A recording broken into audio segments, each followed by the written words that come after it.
So we are so fortunate to have Dr. Meredith Heller here with us, and she is an expert on drag. And so I've invited here to talk some about the history and then also just representations more broadly. So can we start with a history of drag as performance? When you trace the history of drag, there's two narratives that people trace. One is what performance studies scholars like me do, which is look at the history of like cross-casting and impersonation. So cross-casting is when you have like a script and a scripted character, like this is a woman character, and then you put a man in to perform. And usually that's because of like gender prohibitions, right? We can't have the ladies on the stage. So this is where you get like your Japanese kabuki. This is where you get your Beijing opera, your Greek cross-casting, and of course your like Elizabethan cross-casting.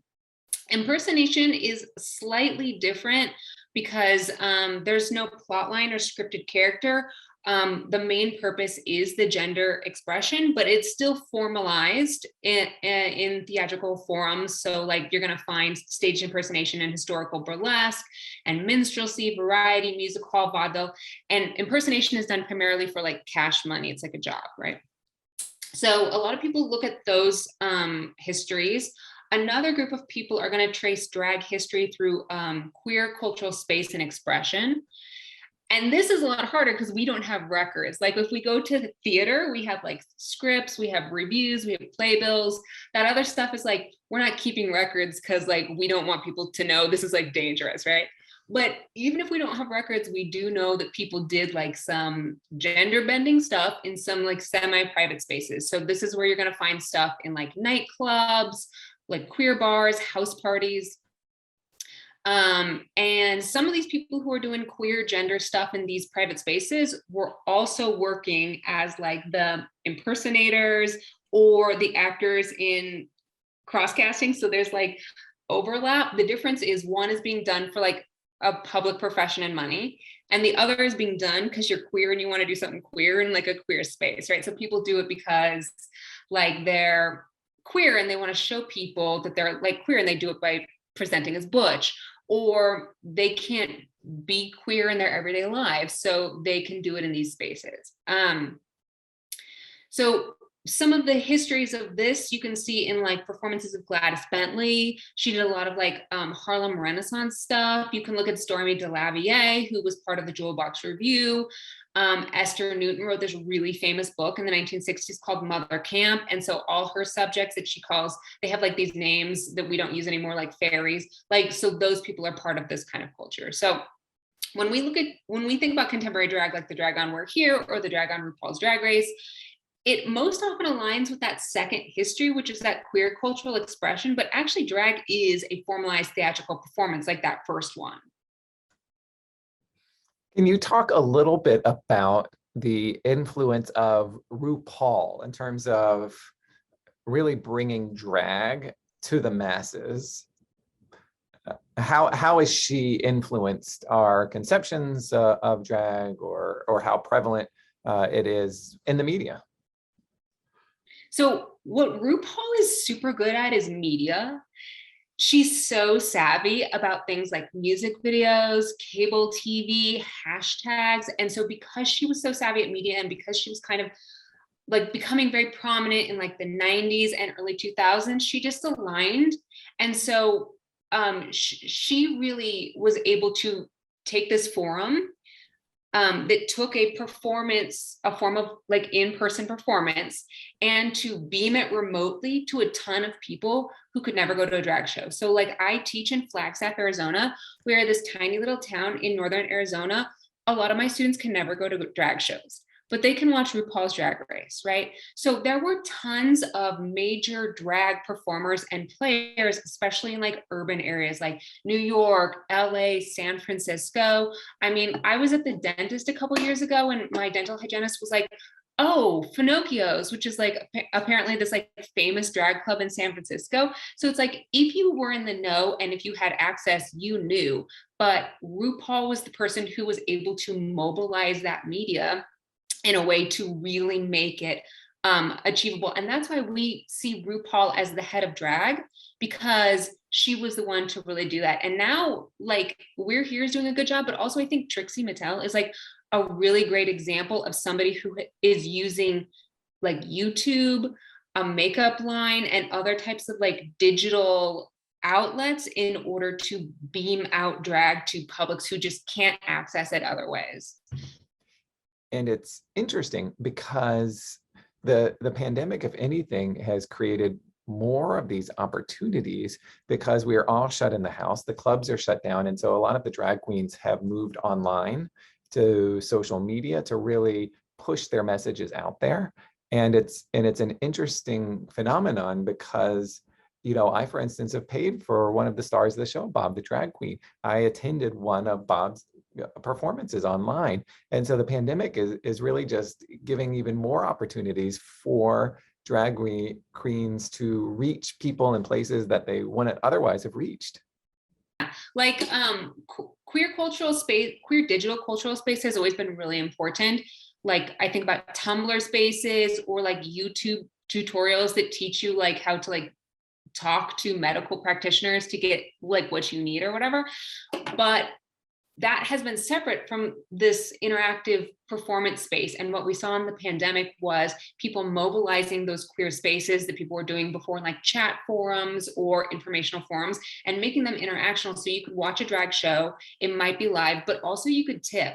And a big part of drag culture is the creation of a community space. And part of that is through the act of tipping, right? There's no fourth wall. They come get tips and you give them tips and they say thank you and you say thank you by giving them money. And that has started to be cultivated in these digital spaces. And that is a new thing in drag. It might be, it's not new in other forms of like exchange. Like I know cam people do stuff like that, but I haven't seen that in drag before. So I want to go back to your book. In your book, there's something that's really interesting, and it says it models a new set of tools for analyzing drag as a process of intents and methods enacted to affect specific goals. Can you talk a bit about what you mean by that? And in terms of what does it mean for drag to be enacted to affect a specific goal? Yeah, so drag is theatrical performance. Okay, so theatrical performance is always about one, expressing something you are not, and two, theatrical performance is always intended to be seen by others. So like a trans woman is a woman, she lives her life. Drag queens perform gender to an audience for a reason. Trans women can be drag queens, but what they present on stage isn't their real selves. It's even if it's kind of similar in broad categories. So when I was thinking about this answer, I was thinking about like Seinfeld, the TV show. Like it's Seinfeld is played by Jerry Seinfeld, same name, same job, like same geographic location, but Seinfeld on the show is not Jerry Seinfeld, right? It's not like a documentary, okay? So because drag is a performance, it always has an intent. Why you're doing this and what you hope to accomplish by doing it for others. We always say like theater and drag is theater. We always say theater involves two people. You got to have a doer and then a receiver. There's got to be a reason. You can't just be doing it in your room by yourself. That's not performance, right? And the primary intent of drag is to do identity in a way that's different. We oftentimes say the point of drag is like for women to be men. That's one way to do identity that's different, but it's not the only way. So it's basically like, I'm going to do identity that's different. The way I do it is through my methods. Drag methods are like costuming, voice, behavior, any actions that are transmitting a message. So I want to transmit the message that I'm feminine or I'm masculine, or like I want to mess with femininity and masculinity. So that's intent, that's method. The end result of all performance is impact or reception. Audiences are going to get something out of watching this, right? And some people say that drag is inherently political, like i.e. it has political impact. And then you'll find a lot of performers being like, it's not political, I'm just like doing it for fun or entertainment, right? But the forum they're choosing for fun and entertainment is drag, and drag is like doing identity in the way that conflicts with social gender norms. Like the intent is to mess with identity, and that is inherently political, right? So to define drag, you really have to define the intents, why you're doing it, the methods, how you're doing it, and the end results. What impact might this have on the audience based on what you're choosing to do? So this is interesting because I interviewed Bob for the curriculum, and he, Caldwell, the person, sees Bob, drag queen as an extension of himself, I guess. Caldwell does not see Bob the drag queen as a character, whereas Eureka views Eureka purely as a character. And why I think this is interesting is because the framework you're presenting here, I like it because you're thinking about the intents, because they're all messing with identity in some sort of way. Bob and the drag queen and Caldwell, the person, are not the same. Even if they're extension or related in some sort of close way, they're not actually the same.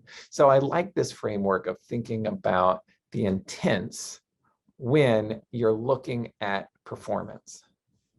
All performance is part of yourself, right? Because the most compelling performances are when people can draw something from themselves, right? But even with Eureka, like they talk about how they were a trans woman for a while, and that was really modeled after Eureka. And then when they transitioned into being non-binary, Eureka was part of how they were expressing themselves as a trans woman. So it's like, there's always going to be some part of you, but it's not the way that you are when you're in your bedroom, like with your cat, like just chilling, watching TV, right? You were putting on a performance in a show.